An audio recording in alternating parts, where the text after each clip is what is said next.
adjust my aperture or something. Turn my audio up too, man. You know I like to lounge back in my chair when I kick it. Feel like Arsenio, Bill Maher, Stephen A. Fucking them sway with the cameras. Then I go hard. True reporter got a story from the fucking start.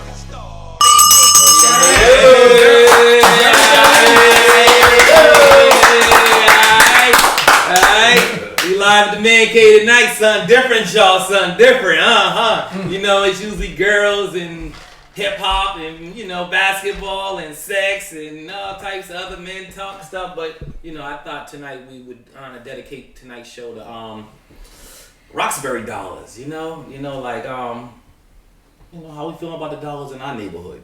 You know, what can we do different about them? So tonight we got Salih. Yes. Give it up for Salih.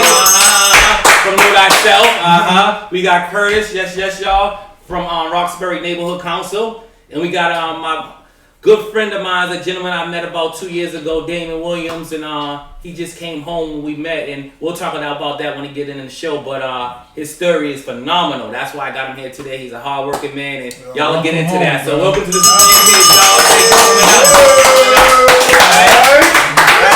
So the question I have for y'all tonight: how do you feel about black economics in your neighborhood? It's non-existent. I would have to start there. And I understand that the conversation, it's usually when we start talking about how black people, black communities have been disenfranchised, economics is usually, this is a capitalistic society, and economics is usually, I would call it the low-hanging fruit for people to start talking about. And it's fine. Economic empowerment is the most expeditious way to improve our condition in this country, Albie, but in my estimation, there's a step that comes before that. We'll get to that later, I'm assuming. But right now, economic empowerment, black economic empowerment is something that I feel like is non-existent because we don't control the sources of economic empowerment and dollars coming into our community. So I'd only push back just slightly to say that because I've run into quite a few homeowners, black homeowners in Roxbury, it's not non-existent. Economics always has to do with land, since they ain't creating none of that shit no more, and the ownership of that land with people that are landowners that look like me. They're struggling. There ain't a lot of them, and they are constantly getting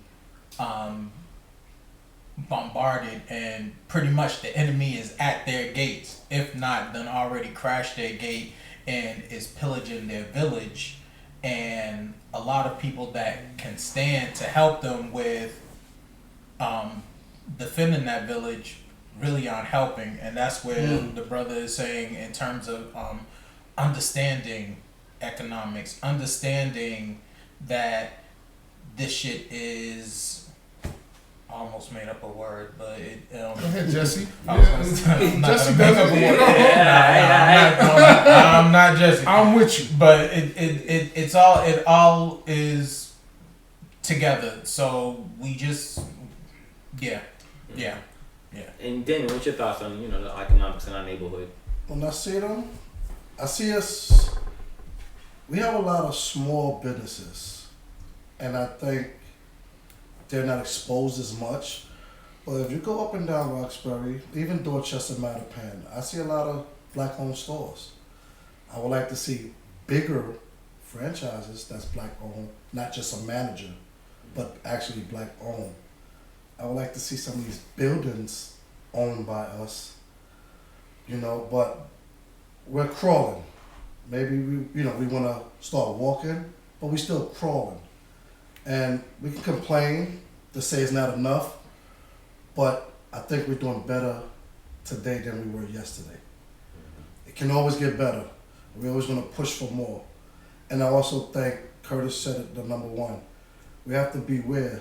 The minute we move up, make an extra dollar, somebody's trying to buy it from us. We have to stop selling up to that dollar. So I know lately especially in the Roxbury neighborhood, there's a lot of construction. I mean, and when I say construction, I'm talking about massive construction. We're talking about, man, what, $200 million projects? Am I Anywhere you correct? see a space at, somebody's doing construction. Don't misquote me, Curtis. What's these projects going at? We closer to the billions at this point. Okay. We are closer to the billions. The number that you're talking about is just pretty much focused around Dudley. Around, and Roxbury as a whole, it is in the billions. In the billions. Yeah. So, and what I see is that when you go to these work sites, if they're spending that type of money around the corner from me, why ain't the guy working look like me? Why ain't the guy that's bringing the concrete look like me? That's one. So I think I'm just like, that's just not right. And then if the guy that did does look like me or look like you or look like you, It's a laborer. it's a laborer. So he's making what? 13, 14, 16, 18 maybe? You know what it costs to live in the city? He can, after he's done with work, he still can't pay his rent. Yeah. You know what I mean? So that like, how can we change that? I think that is, because now when it's like if someone hustling on your block, like, damn dog, you taking all the money. We're gonna have to eliminate you. I'm saying, like, at some point we have to stand up. When they're doing it downtown, it's kind of far from us. They're doing it on in the South Bay, but when you're in your actual neighborhood, you spending $1 billion. Yeah. Well, go ahead, Can I brother. jump on that? How do we change that? Or can we change that? It can be changed. And this goes around programming, skills, money, being fun to get kids out, youngins, proper skill sets. When I look them same properties, I see plates from New Hampshire, plates from Rhode Island. They're bringing all these guys from all these other places to work, like you said, right here in our neighborhood. But then you got a lot of us who grew up, that's not our skill set. Only thing we're qualified is to be a laborer. But okay, great example. Great. That's a great place for me to introduce how I met Damon. Now, I've run a nonprofit called Boston Workers Alliance. I used to run a part of it called Boston Staffing Alliance. And what it was designed to do was, when folks come home from prison, we can get you straight to work because we didn't care about your corporate. You were working under us, but we're gonna do the business with the contractors. So therefore, we would cover your, if something went wrong with you, we were on the wall for that. Anything went wrong, we gonna take care of it. We make sure you paid and everything. So that's how Damon and I met. He just came home, and he kind of came home, and we was doing, we were probably doing some Flyers. doing some flyers, doing some Canvassing. protein, canvassing, just things that were going on in the neighborhood. And I was like, all right, I had a crew of folks that hired been sending to work, and I said, you know what, I like your work ethic. And I said, you meet somebody you want to, kind of figure out and see where you can place them. So I said, man, I like your work ethic. Took him to the guy we had at the time downtown. I said, yo, Jim, when you get a chance, meet Damon. He's pretty good. No lie, Damon had just did 20 years in prison on everything. Just came home from still had a bracelet on his leg. Got the job. This man never stopped working since that day. So that bullshit of these guys can't work or whatever is bullshit. Because right now he's working 2 or 3 jobs. He don't even work for me no more. He done moved up like, dog, you don't pay me enough. Right. He make more money than me now at this point. You know what I mean? He probably bring home about $60,000, $70,000 a year when it's said and done. But that's bullshit about these guys can't work. So I don't want to hear that shit, these guys can't work. He did that shit with a bracelet on his leg for 2.5 years. So that's bullshit. Like, there really should be systems. If somebody's sitting down for 10 years, why ain't they getting no iron making skills? Why ain't they getting no skills so when they come home, they can get ready to work? Right. Don't wait till you come home to get that skill. Give me that skill while I'm here. Let me learn how to weld. You know what I mean? Because if they're doing a gang of construction, it got to be a gang of welding jobs. So these are the things that need to be done before. So I think that's just something that we need to change our neighborhoods with. Definitely. And just, I think, couching this conversation, I think in its proper perspective, what we're talking about being employed or having marketable skills is somewhat apart from the economic empowerment of a community, to where we dictating these things that we see happening, the $1 billion is coming in our community, and we're not touching any of it or the majority of it. So yes, I see what brother's talking about, Damon's talking about the skills and having those things. Then we say, well, your question was how do we change it? But then we got to look at a timetable. Are you saying immediately, or are you saying like at some point? Because by the time we're at a point where the brother is talking about we have these skills, this community will no longer look like the Roxbury we all grew up in, and which will even exacerbate the likelihood or the lack of likelihood of us ever getting that back. Yes, I want to say one thing. You just said something that touched me. When we building now, this might be a little bit curving, I might be curving, but who are we building this community for? Because it seems like we're being pushed out, and we are building this community for those who's coming in. Exactly. That's pushing and buying us out. Well, let's talk about it. The elephant in the room is gentrification. Yeah, Let's talk about it. We know what that is, right? Right, exactly. This is what's interesting, right? All right, I'm a firefighter. I've been a firefighter for 15 years. I'm vice president of Boston Society Vulcans, which is the union component for Black and Latino firefighters in the city and abroad. So having a conversation, which I say that to say I'm one of the fighters for Black people on the fire department. We got a lot of Black folks on the fire department, but a lot of them are very complacent with their position. They have attained their professional goals and don't feel obligated to pay homage to those that made that opportunity for them. I ain't one of them. No coon in me. So in that, having a conversation with a white dude in the firehouse, white firefighter. So he's saying that his girlfriend is going through Mattapan Square. They got some, they're in these pockets in our neighborhoods. And the thing is, what about firefighters, particularly those that have less than 10 years on the job, have to maintain in the city, have an address in the city. Okay. So I can move out of the city now. I got 15 years on, but if you don't, you got to stay in the city until your 10th year. So they in the city. His girlfriend's walking through Mattapan Square, going to Lord knows where. So he was concerned about her, right? I was like, why? He was like, well, we got to shoot. This is how they talk. Yeah, we got the shootings and everything. And so I was like, this is interesting. That presupposes in your mind that the violence that happens in our community is arbitrary. It's not arbitrary. It's a definite construct of the mentality that we have about each other, Black folks. So what does this mean about gentrification? This means that Hold on. I haven't even cut you off, but we do that guest in the house. Hey, what's going on, man? I know he's going to come join us later. He said he's going to come sit in. But welcome, Wood. What's up, man? We're going to get some water, get you a seat, and we're going to pull you up in a second. Give me a minute, though. We'll get you here. But we in here talking about gentrification. We'll just walk into the door, straight from Berkeley, Professor. So he's going to join us in a moment on this conversation.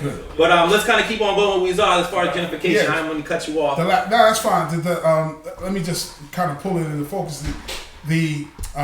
So gentrification, about white folks coming back, supplanting Black folks, not of their own free will. Just and I won't say gently, but again, it's not a desired process for most of us who have some sort of racial pride and some sort of community pride. We'd like to have some autonomy. We'd like to have some sense of ourselves, but we know because of certain devices and the internalized genocide syndrome, the self-hate is definitely part of it. The police interaction with Black folks, there's no better example of that than Chicago, where Mayor Rahm Emanuel just talked about his One Chicago initiative, which when you start to peel the layers back on that, you see this is something that Chicago has been building up for quite some time. And now you got all these luxury condos and stuff, and white folks moving back in. Why? Because they feel safe now. And this is what I'm telling the white boy in the firehouse. It's always been safe for y'all. Not so for us. Kurt? Kurt looked like you wanted to say something right there. Nah, it's always... That story is just always interesting to me when folks talk about how he showed concern regarding walking down Mattapan, whichever part of Mattapan that he claimed that she was walking in, when I can actually relate. When I walk down Center Street in West Roxbury, I feel the same way. The issue is that I actually know who would probably shoot my black ass if I'm walking down Center Street, down West Roxbury, and it's going to be somebody that in blue because they got a gun on the side of their waist and they're showing me, as opposed to what he perceived as a imaginary threat, and black person gonna pull out whatever imaginary weapons that we have, whatever, what have you. It just spray wildly in the air and anybody can get hit. That's not. You showed me the last time we all grew up in quote unquote the hood. You showed me the last time a white person has been killed by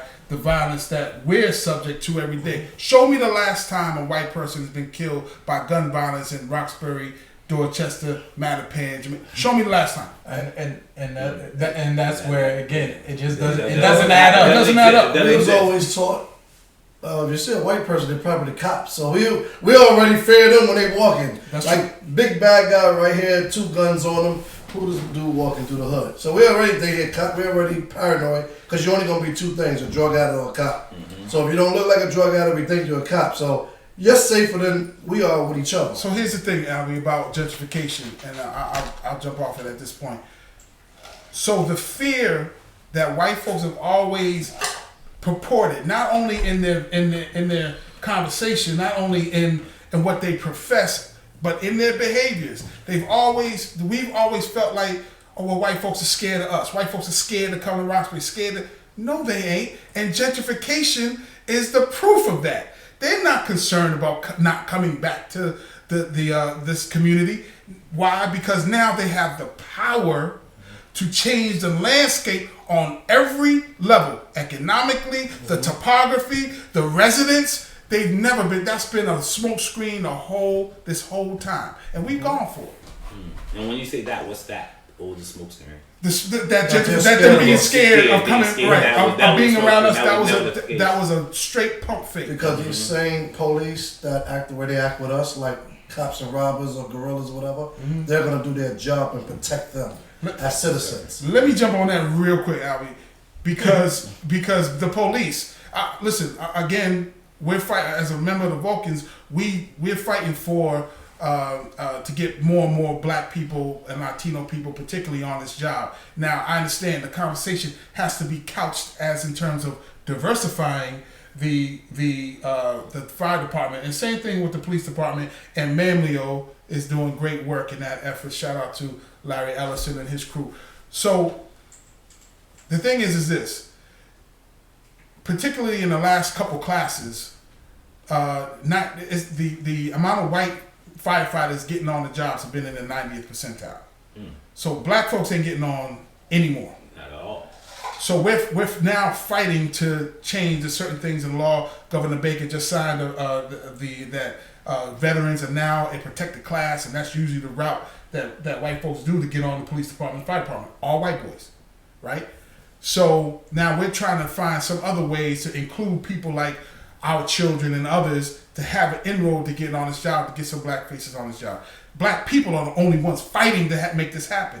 So for us, right, you did. Yeah, it's only 10%. This age is right. Well, yes. Was it third? And what's interesting about that is this is quote unquote a majority minority city. I have problems with that. Not only the terminology, but the fact that you have a majority minority city. The cops are 74% white male. The firefighters are 79%, if I'm not mistaken, white male.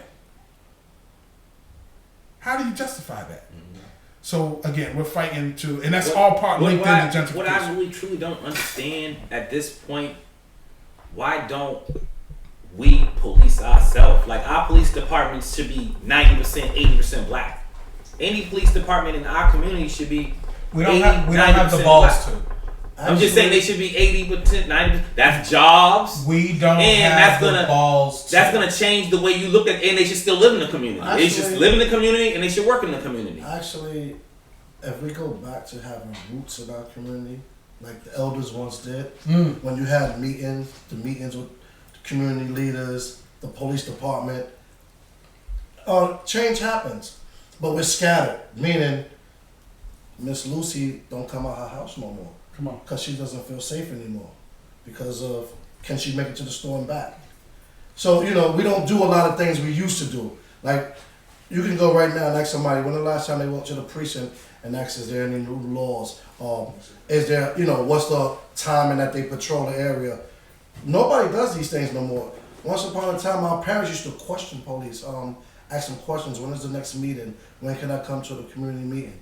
We don't do that. You haven't done it. I haven't done it. Because law enforcement practices as well as legislation is not conducive to where black people have been a part of that process, we are now in a stage to where we are complicit in the foxes running the hen house.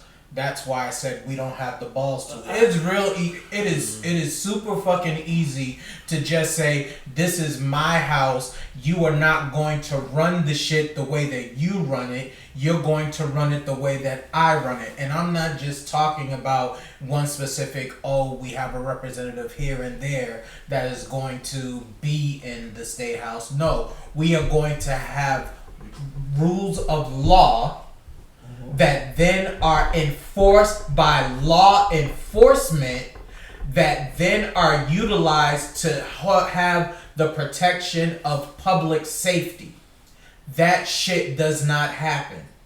And I know that doesn't happen because when I do decide to have any type of interaction with a law enforcement agent, I will quickly ask them, what law are they enforcing? And all I can get is, this nigga doesn't know what he's talking about. I'm not going to answer that question. Because they don't know how to answer my question. Because it is too fucking specific for them. What law, i.e. rule, are you engaged in enforcing? And what's the answer to that? It's an answer for them. If you're coming up to me, if you're engaging somebody and you're, hey, I am about to engage you on this tip because whether it is probable cause, probable suspicion, for whatever, that's the only reason why they're about to engage you. Unless they're saying, hey, I like your shoes. All right, you have a nice day. That's engagement too, but you just gave somebody a compliment and then you went on your way. If you're going to engage me, then you need to step your fucking game up. The problem is that they're so lazy, and they can be lazy because people are so scared with being able to say, I know. If you don't know the rules of the game, how the fuck are you going to tell somebody that they don't know the rules of the game too? When Curtis said we don't have the balls, this is what it translates to me. 3 words. Black fucking manhood. Now,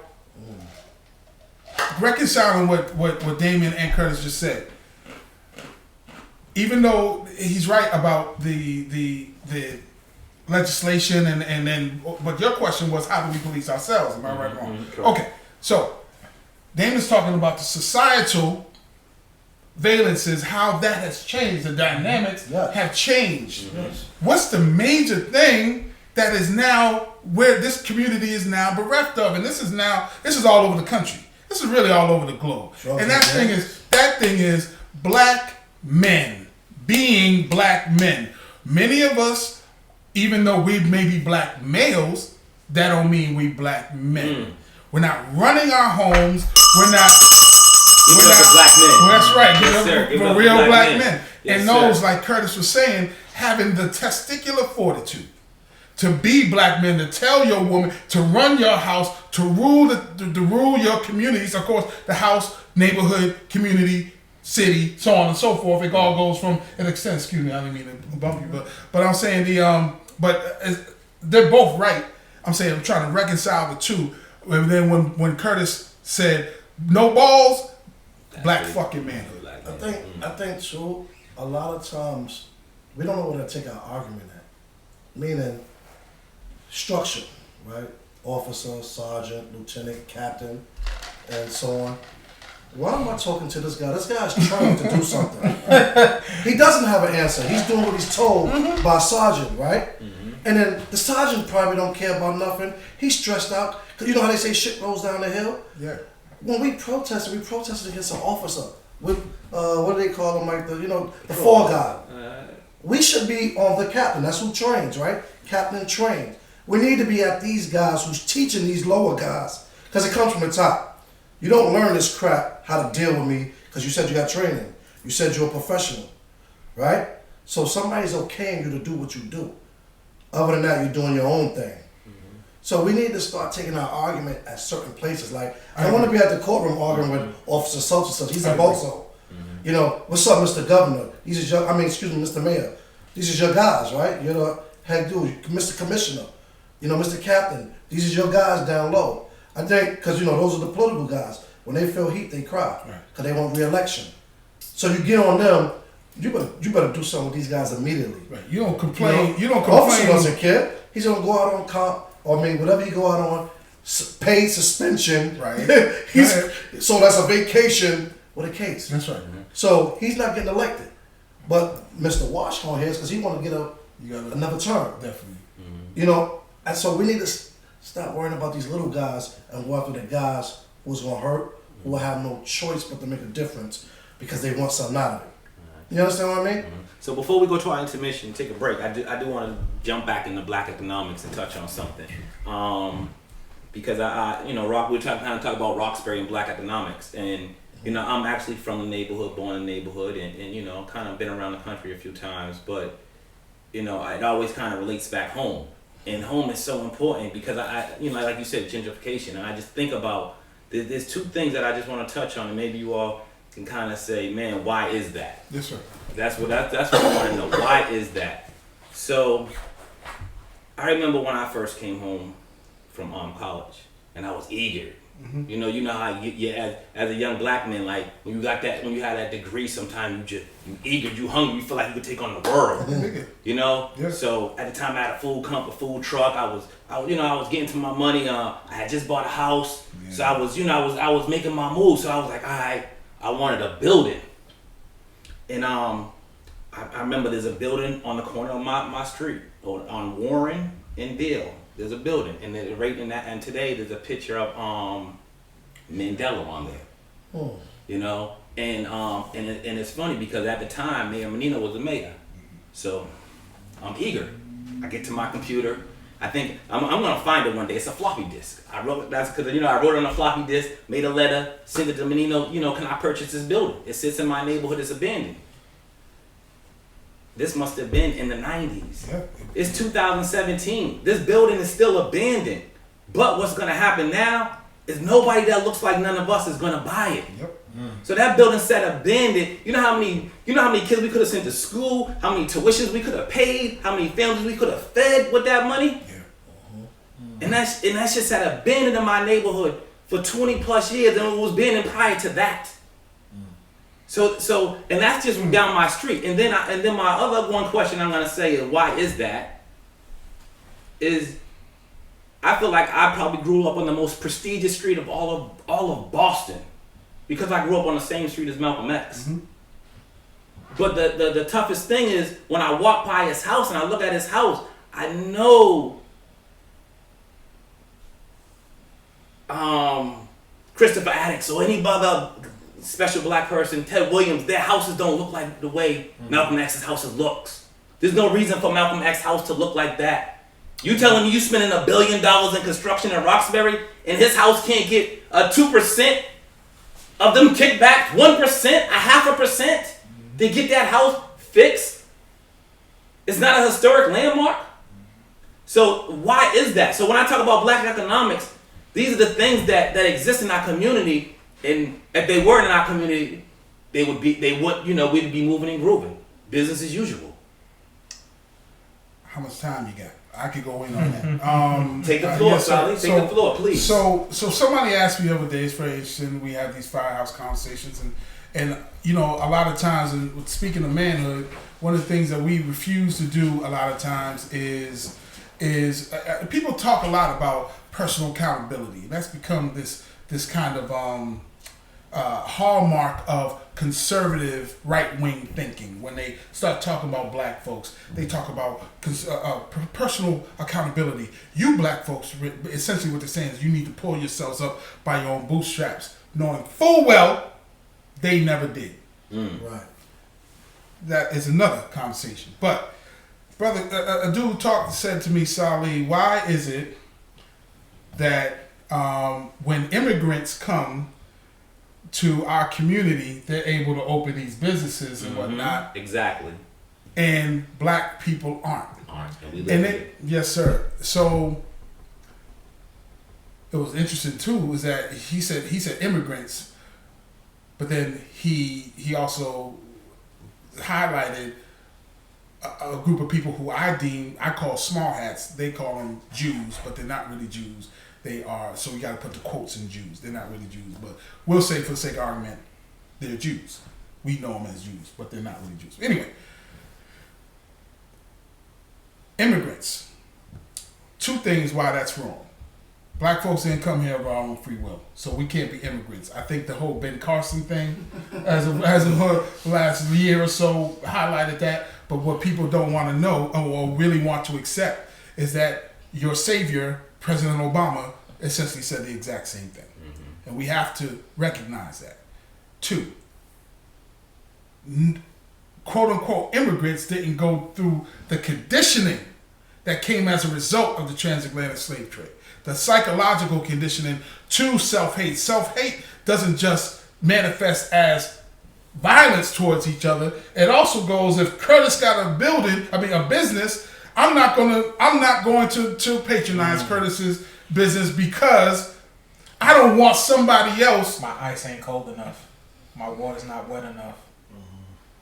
So it's a kind of a subtle subconscious. And people say crabs in the barrel, but it's not as dynamic. It's subtle. It's I'll go in there and Curtis or Damon may have an attitude with me. I ain't going back up in there. While you give white folks several chances in patronizing their business, no matter how much they treat you like a piece of shit. To answer your question, Albie, why is that? Why does the economics not go back to our neighborhood, and why they don't allow us to take advantage of the sales in our I'll just say this and I'll move on. The basis of it is the basis of all of our problems, Albie. We hate who we are and love who we can't be. We hate who we are, black folks, Africans.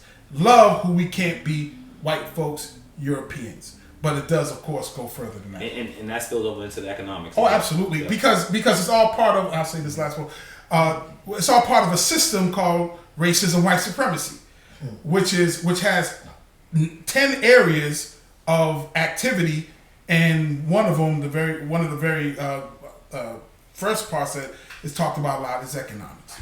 Go ahead. I'm sorry, bro. We decided to perpetuate integration instead of segregation. That's right. When we were at that crossroads of, should we continue to, even though we're having a hardship, when we have our own, we are flourishing, or do we want to be a part of this whatever because of their assumed power? And too many people thought that fucking grass was greener on the other side, and it has never been. They don't even use real shit. There was real shit over here. Like, and that real manure, it was organic. Gotcha. And now motherfuckers want to be on that organic tip. Now, it was real organic when it was black folks. And whenever it was real organic, this country has decided to bomb the fuck out of it. Or destroy it. In whatever way. And no, they don't just infiltrate. Like, that's part of it. But whether you talk about Seneca Village or Rosewood or the Move movement, or they like Black Wall Street, or Black Wall Street, or East St. Louis, they bomb the fuck out of it. They make sure that they obliterate it to show you to send you a message that this is what we are going to do. And because of that, people say, you know what, I'm just going to go with this integration because I would rather deal, or I think that living amongst them and we'll have our own. The problem then becomes, not only does it water down, it becomes, oh, I don't want to deal with this product that, even though you know what's best for me, I'm going to deal with Shea Moisture because go ahead, whatever. Go ahead. Because they're shiny and pretty and whatever, what have you. Right. I'm going to deal with this, even though they give me sugar and hypertension and everything else that is detrimental to my people, and tells me that a black woman is shit and that a white woman is the best thing for me, and that if you want to strive to be the best looking creature on this earth, that you need to have Anglo-Saxon features and so on and so forth, the yin and the yang and everything else. That's where it happened. Integration instead of keeping it segregated. Just because you're segregated does not mean that you can't do business. Separate. Segregation, let me just say this. Segregation infers separate and unequal. Not just separate. We're so, like Curtis is saying, we're so drool in the mouth in love with white folks that it's just good enough for us to be next to you. Here's the thing about segregation in schools, which actually rolls into this. When they desegregated schools, they took the black students, put them in white schools, but the black teachers stayed where they were. The black teachers couldn't even get jobs teaching in those schools to identify with the children. Many of them had to become janitors, cleaning up the white schools just because the black students were there. So when we talk about segregation, we got to know exactly what it is. It ain't just separation. I can live forever among my people. Amen to that. Amen to that. 2 times. Yes, sir. Yes, sir. Ring that bell. Forever among my people and won't need for nothing. But segregation, again, infers separate and unequal. Excuse me. I just say something. No. I love it. I love it. I really don't have much to say, but I just say one thing. It boils down to the Willie Lynch mentality, which we all should be aware of. You know, it's that keep us separate, the dark against the light, you know, the old against the young. So, and you know, all the little verbs, the left, right. So now it comes to business. I'll sell you a store, or I'll sell you the building, but you can't be on that black stuff. That black stuff is scary. Yeah. You know, this is about equality. This is America. We all one. So now you go, well, I ain't on that black stuff, man. I gotta do what I gotta do. Man, my stuff ain't with all that black stuff. F that black stuff. Balls. So you've been paid to do that. And then I can go to my preacher and he can sell me out just as quick for his dollar. Come on. You understand? So the forces that be, as we talked about them, white folks, whatever you want to call the power balls, they break us down to that mentality. And then you only have a few that's strong enough to fight it, but they outcast them. You can look at your Farrakhan's and a few other names. They outcast them. And those who stand up, they outcast them, so you wind up being by yourself or with a handful. And the thing is, if this is all you got, can you make what's best out of it?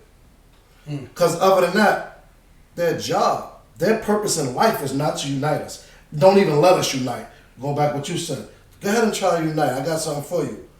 They're not playing that because they fear through their own guiltiness. If we ever unite, the first thing they probably feel is we want to get them out of here. We just want to be happy, I would assume. But you know, so I think that's like one of the biggest reasons why. Like they manipulate that board. Like no, like right here, 1, 2, 3, 4, 5, 6, 7. If they knew we was down here, they'd have a search warrant in here. No drugs, nothing illegal going on. But they need to say, what are y'all doing down there building positive? What y'all doing? Y'all trying to send a message? This is existence because they don't know. The minute they know, they break apart. So what I'm going to do because of that is we do a lot of talking. And we did some talking tonight, right? Come on. And I'ma go with a camera. I'm gonna try to dig out some of them facts and see if we can dig out some of them things we touched on, and if we could see some of them things that exist in our community, them black economic dollars. So I'm gonna see if we could chase down some of them. But let's go to break real quick, and we'll come right back. All right. Man Cave for Cheddar. That original Hip Hop Paparazzi. Hold on, we back. Oh, we got Linwood Hopper with us. What's up, Mr. Linwood? Alright. Academy at Berkeley Music. Academy coordinator. Academic coordinator, I'm sorry. Yep. Happy to be here, my man Albie, and the fellas chopping it up. Yes, sir. But you were just saying something about, the way, things going on Facebook and the black man today. Right. So I just wanted to touch on, I'm sorry, brother. Sally, I just wanted to touch on what Sally was saying about, he was talking about in the last segment how black men need to stand up and really sort of be the alpha in their house, in their households, and show that leadership to their kids. That really resonated with me. And the women. Yeah. But we was touching on how society a lot of times emasculates black men in society in different ways. Yes, sir. And it really diminishes who we are. Like having like almost every comedian that's ever made it has had to cross dress as a woman. You know what I'm saying? From Tyler Perry to Flip Wilson to Martin Lawrence. You know what I'm saying? And this is, it's all of this cooning and buffoonery. But particularly when it comes to the black male image, we're constantly emasculated in modern media. You know what I'm saying? Like, I'll give you an example. Like, Kendrick Lamar. I work at Berkeley Music School. So when Kendrick Lamar came out with his first album, and the whole narrative behind him was that he was homeless. And he came up with nothing, and he was broke, and his mom had to struggle, and he wrote most of the songs in his mom's van and all of this other stuff. All the white kids at Berkeley was like, yo, man, that's so cool. Kendrick Lamar, man, he's the greatest ever, man. That album's great. As soon as Kendrick started dropping that more rebellious black power type stuff, oh, man, I don't know about Kendrick, man. He's a little too controversial. And I remember asking the kid, like, what's the why is it that when he was down on his luck, you know what I'm saying? And he was kicking that narrative that white people love to hear from the black man, that I ain't got nothing. That's right. Like white folks love hearing that narrative that we broke and that we down. You know what I'm saying? They don't even care about us pulling us up from the bootstrap. They just want to hear us talk about how we down. Mm-hmm. But when we flip that around sometimes, and we come back and we say, okay, yeah, I was down, but I'm picked up. And now not only am I picked up, I'm a little bit woke now.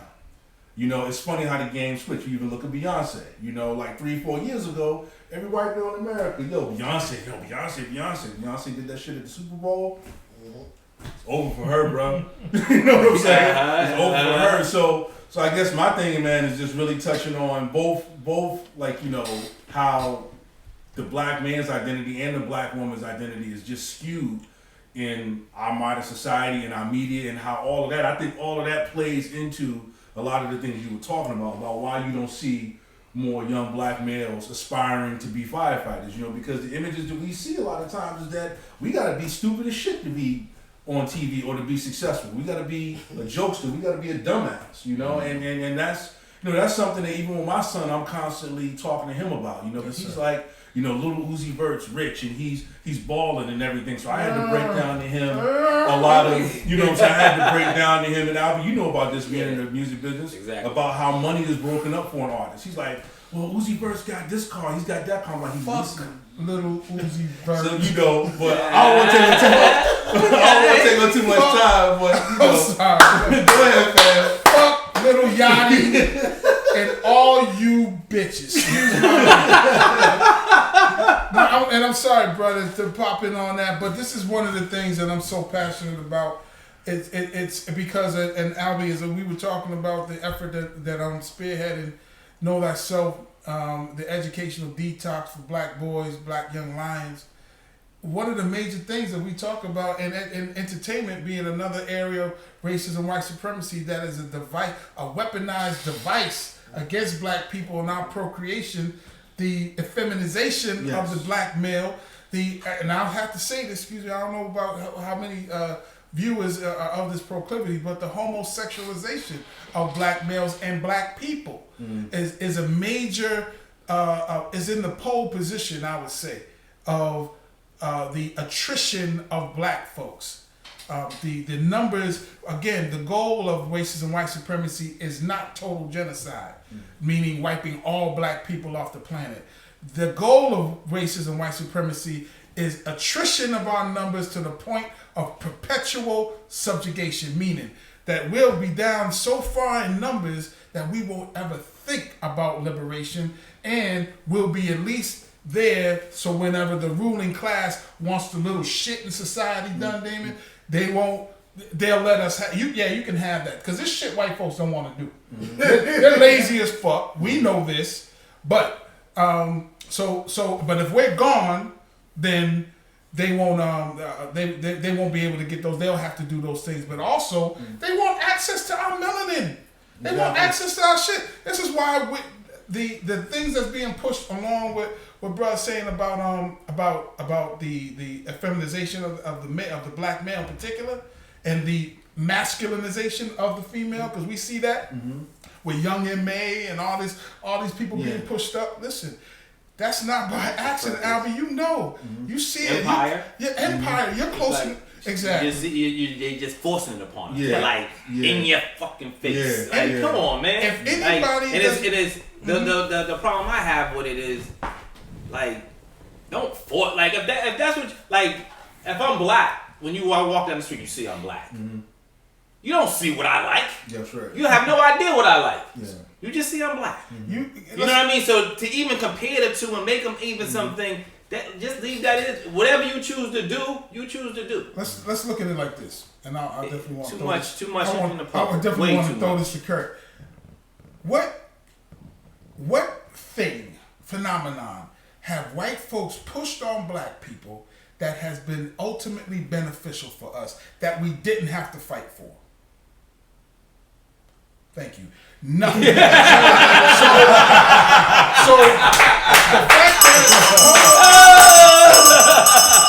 fact that I'll give you an example. We go into the corner store, Kurt. We want something to drink. Why is it Arizona's you can only find that in the hood? You go out to Newton or some shit. Yeah, you don't see them laced with that shit. Right. Yeah. So anytime white folks telling you, hey, this is good for you, Negroes, y'all go ahead and have that.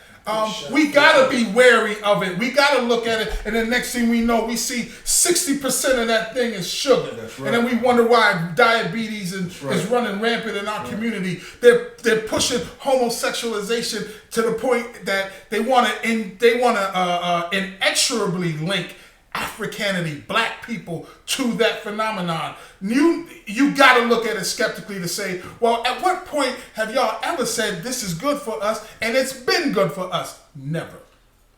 Go ahead, brother. I'm sorry. Yeah. And they want to demystify the myth, and they want black men to stop taking their fucking women too. You know what I'm saying? You know what I'm saying? They don't want the whole myth that the black man is a womanizer and at the top of the food chain of that. By perpetuating this whole myth that a lot of us are homosexuals on the down low and all this other shit. Yes, sir. Further perpetuates and removes us from that whole thing. So it's it's all a game. But I'm sorry, Kurt. Go right ahead. No, it was just when before actually coming in here, Damon and I were going to the chicken spot, and I'm noticing again in Roxbury all the stores closing. Now, I'm pissed off that the fact that let me rephrase that, because the liquor stores weren't closing, but we have an overabundance of corner stores with a bunch of crap, no fresh food, liquor stores, and in Dudley Square they have sneaker stores. They have a bunch of stuff that's not necessary. But in Dudley Square, that's closing at 7:00. This time of year in Boston, the sun is still out. This is prime time for you to be. You supposed to be getting people in your doors. Not. All right, we hold on. I don't mean to cut you off, but I am, because what I'm going to tell you is today's 2017. Dudley's been closed at 7 for years. But when that Marriott goes up on the corner of Molina Cave, Dudley will be open until 2 in the morning all the time, but not for you. and not for me. Wow. You know what? it will be in a few seconds, and that's where I was gonna go. You just beat me there by 5 minutes. Because if you go into if you go into the South End, which quite honestly is only 5 blocks away, they have those boutique stores, those boutique restaurants, and everything else. That shit is open. Them bars, that shit is open. I've unfortunately have frequented there, going there with friends and fellowships and everything else. If you go onto Center Street, same thing. They have boutiques and bars and everything else. They have what is called a social life. And I have to say that because in Dudley, unless you have a bottle in a bag in Dudley Station, you don't know what a social life is. They have a real, actual socialite social life. Agreed upon. They do not have that in Dudley Square, and that is something that we need. And when they do put that hotel up there, and they do put those other buildings up there, those other skyscrapers that they're trying to build there and push us out, then all of a sudden, oh, I'm going to be working late. When are we going to, happy hour's then going to come back to Boston. And 7, then Dudley 8, is going to 9, be popping. 10, 11, 12. And you're going to see people mimicking Shorty and Malcolm X in that mural on the side of Silver Slipper, but ain't nobody that's looking like Malcolm and Shorty gonna be mimicking it. It's gonna be them white folks that are jogging up and down Humboldt right now and jogging in Dudley Square now and everything else. And my black ass, like I said, still can't go jogging. Lord knows I need it down Center Street because I feel like I'll get a cap in my ass from the boys in blue. Culture vultures. So with that, culture bandits. All of that said, just to bring it back to the economics, it's crazy. It's the way that it is. The writing is on the wall. Fortunately, we still have the power in order to turn it around for ourselves by getting people involved. All you have to do is stand up and the fucking game is over. And see, but that goes back to, I like what you were saying about the crabs in the barrel and about how we are conditioned to not patronize each other's businesses. I mean, you even look at it to a degree, honestly, like with Jay-Z and Tidal. You know what I'm saying? Like a lot of dudes was like, I ain't fucking with Tidal, dog. Did he sell it? You know what I'm saying? No. He put Sprint with him. Yeah. Sprint, just gave him a whole lot of money. Yeah. Sprint gave him a lot of money. Yeah. Okay. Yeah, but my point is that a lot of times, and man, like I ain't even gonna front. Sometimes I've been skeptical just in previous times in my life. Like you see a black business or you see somebody that's running a black business and you like, a lot of times in your mind, you don't think to give them the same chances like you do a white business, and it's, it's something that's been ingrained in us since probably before slavery. I think the point there is a white business is not necessarily a white business. It's just a business, like exactly. And I think, have you ever gone into business and you get, say you go somewhere, right, and you want to order some food and they kind of like, they kind of ain't pay you no attention, and they kind of, and you be like, damn, what do? I know 9 times out of 10 I leave. I'm exactly, like, you leave. Yeah. But it was a white business. You just didn't think about that as being a white business. Yeah. So it's the same thing. Like if I go to one of my brother's businesses and they ain't up to par, man, I ain't on that nigga shit. Let's be honest. Exactly. Niggas on that nigga shit. Exactly. You know what I mean? I expect better. I don't get mad at me because I do, but just step your shit up. Yeah. And 9 times out of 10, I just be like, dog, you need to woo this or fix this or. But you're right. There's a level that of business that you want to do in order to get $1. Just because you black, I shouldn't have to give you my $1, but give me a good product and I will sure support it. Let me ask you a question, yo. How many times have we been to that off the dusty road? We've been to Georgia. We've been to Atlanta. We've been to Hampton, Newport News. We've been in places where black folks are, and you always hear from the locals about, I want to get something to eat. I want, so listen, this is a spot. Oh, Mama Dixon's or whatever down the street. Yep. You want to go, and they give you these off the wall ass directions. You go there. The food is off the chain. But they treat you like shit. They talk to you kind of old kind of way, some old kind of way. They're like, baby, don't let my door just stay open. Hold the door, whatever. But at the end of it, our people. Once you get in, Kurt, we know this. Once you get in, she said, and you done with your, you want anything else, baby? Yeah. You know what? Y'all just, and then we get that warmth about us. So we don't take that as like we ready to leave. That's just something about our people. We're people, like Dr. Khaled said, of rhythm and spirit. Mm-hmm. So a lot of times we kind of vibe with each other. And let me say this about with Jay-Z and others. Mm-hmm. We've got to be real careful about when we patronize or under what conditions we patronize black folks. We got to get beyond looking at just this. Mm-hmm. We got to look at this. We have in my class, Know Thyself, we have a criterion that all aspects of the criterion is what encompasses you to be black. Your activity among black people is part of the criterion. Mm-hmm. So you can look like this, but behind the scenes or in other aspects of your behavior, you're working against black empowerment. Mm-hmm. So you may have a business that we're saying all black people need to go here because he's black, but then he's taking your money, spending it with white folks, spending it on white women, building white, continue to build a white empire. So we got to be real careful is what I'm saying. There's other things in that. Yes, sir. I agree. Yeah. That's like the OJ theory, like exactly. You guys watch the OJ documentaries. There's two of them.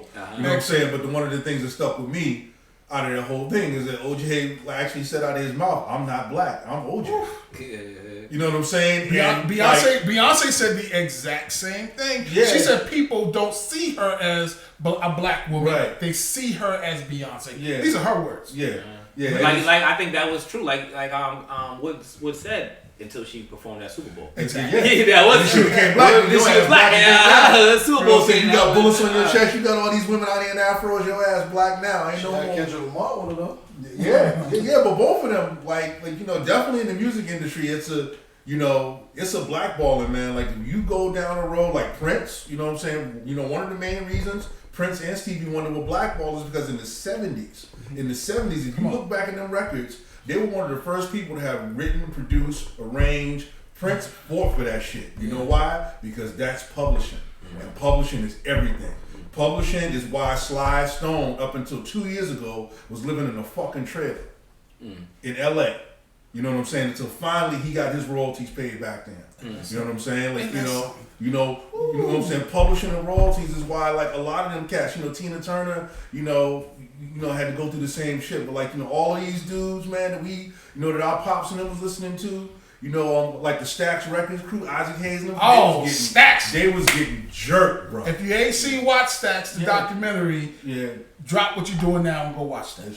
That's excellent. After you finish watching. After you finish watching, of course, Cheddar TV. But also, Stevie was blackballed because he was talking about economic empowerment, Albie. He was buying radio stations. Yeah. He had radio stations. James Brown had radio stations. Yep. And they was, because they knew they weren't able to do it, they were putting on, especially in LA with Stevie's, he was putting on people like Stephen Coakley, Carl Nelson, who had all black, intelligent black talk radio. So he made a way for them. Even though he made his money off music, he bought the radio station. And that's what I'm talking about. That's the mentality we need to get back to. Just to answer your question again, how do we do it, or why is that? We got to get back to, at the basis, loving ourselves, prioritizing ourselves. Is why I rock this T-shirt no matter where I go. Especially black people. I should wear something on the back to say, "But y'all try me." I love y'all. Don't fuck with me, y'all. But y'all try. But there's really, when it comes down to it, again, there should not be any caveat. There shouldn't be any kind of a flip side to the love. And what is love? Love is action. It's not just what you profess. It's what you do. So working to improve our condition is something that I think we all need to be vocational about every day. So before we wrap up, what I do want to say is what I really got out of tonight that I thought was extremely, probably something I didn't even realize, was we were better segregated. That's what it almost seems like. That we were absolutely. Because we knew we had to fight for ourselves, and if we were segregated today, it would only be us. Yeah. So that it kind of says our black economics is really just us fighting with us, integration for us, and that's what it stands. Integration killed us. Absolutely. Black economics is integration. That's right. A lot of people have said that though. A lot of people have had that thought. You know what I'm saying? That we were better off Definitely. I have no qualms about saying that. In what way has integration benefited us really down the long haul? We're only talking about social integration. You want to integrate something, integrate that wealth. It's definitely not education. Integrate that wealth. Definitely education. It set us back. Like it set the whole. I mean, honestly, I think education is one of the things that this country's failed on the most for blacks and white kids. You know what I'm saying? Like, you know, but especially for kids of color. You know what I'm saying? Like, you know, just ruined. You know, like completely ruined the way black kids are treated in schools, the way we're tracked, the way like when I was growing up, all the kids. If you grew up in a fucked up neighborhood, you took below AP classes. You know what that's called? That's called tracking. That shit's illegal. They do the same shit in Cambridge and Latin. All of the Haitian kids, one house. All of the white kids that are like the daughters and sons of the law professors at Harvard, they want their kids to have a fucking multicultural experience. They're in AP classes in a public school. You get what I'm saying? You know what I'm saying? Like, you know, the same type of shit. Boston Latin School. It's a public school. How many niggas you know ever went? Huh? It's a bunch of Asians. Yeah, but it's a public school. It's the best public. Fucking George Washington or somebody fucking, you know, Ben Franklin went there and shit. You know, but how many black kids go to that school?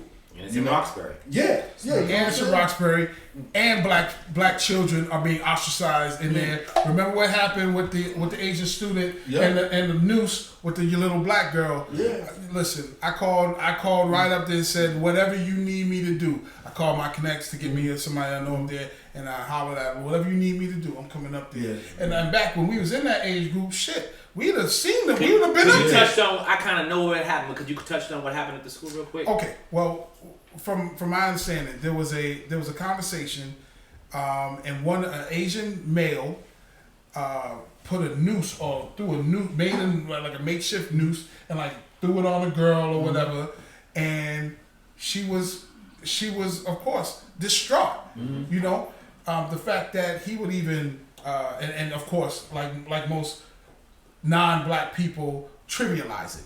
What's funny is that, and not to say that it's our fault, but a lot of times we don't take it seriously enough. So they the sure as hell ain't gonna. So he had thrown it on her or hit her with it or whatever, and she went back, told her mother, and then, you know, of course the kerfuffle comes up, and as well it should.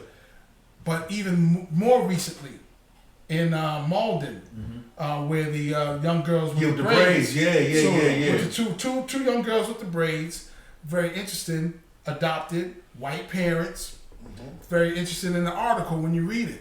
The father characterized them as colored. Colored, Albie. It's colored This daughters. is colored people. That's some apartheid shit right Right. My daughters are colored. Right. The fuck? So That's That's a crayons in the house, nigga? That's that South African shit right words mean shit. Yeah. Words mean shit. Yeah. So you can't tell me that's not indicative of your thinking. Yeah. The fact that you would categorize this and fighting for them, quote unquote, you're fighting for them, and I understand. But for you to say it's very dangerous, is what I'm saying. That entire integrationist mentality, we got to get out. It's killing us on more levels than just education, economics, socially. There's nothing about the relationship between black men and black women. I mean, white men or black women or black men and white women that is equilateral. We're always giving more. We have the melanin. We have the genetic superiority. What are you bringing to the table? Let me say this one time. Even culturally, name one. We see white people dabbing all over the place, right? Let's say this, Albie. What do white children do that black children emulate? Nothing. Thank you. Nothing. They don't even bring shit to the table that's cool enough for us to say that's better than what we got. So let's do it. We don't do that, Kirk. White children do whatever we do, whether they doing all them dances and shit. They copy us because they know their culture that big. They coming to us, but our problem is we willingly give it away. Let's keep some of our shit. Yeah, and we water our shit down for them to be able to absorb it even more. Exactly. I was teasing my son about this shit the other day. I was like, dude, is that what's happening with hip hop culture? Yeah, dude. I was like, when I was coming up, I was like, yo, I would have died if I would have ever seen a white boy do the WAP. or the fucking Cabbage Patch, nigga. Come on, honestly, dog.